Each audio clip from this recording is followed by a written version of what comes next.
Hi, Stu here from Cedar Summit. I'm here with the guys from MoTackle Outdoors. Going to give you a quick introduction to part of our Cedar Summit sleep systems and our self-inflating mats.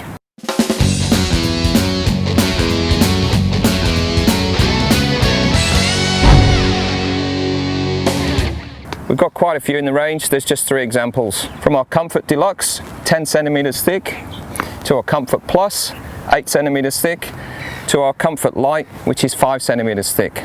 These are comfortable, durable and lightweight. We're able to shave a lot of weight from the foam by using this delta coring.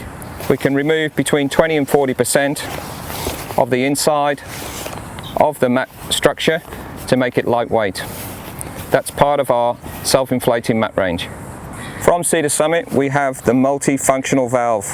One of the most annoying things with self-inflating mats is when you come to pack your mat away. With the multifunction valve we simply rotate it, click in. So now when we go to pack away our mat, the one-way valve makes it much easier and your mat does not want to expand. So part of Cedar Summit and that constant innovation is things like this multifunctional valve that makes things a lot easier when you're deflating your self-inflating mattress.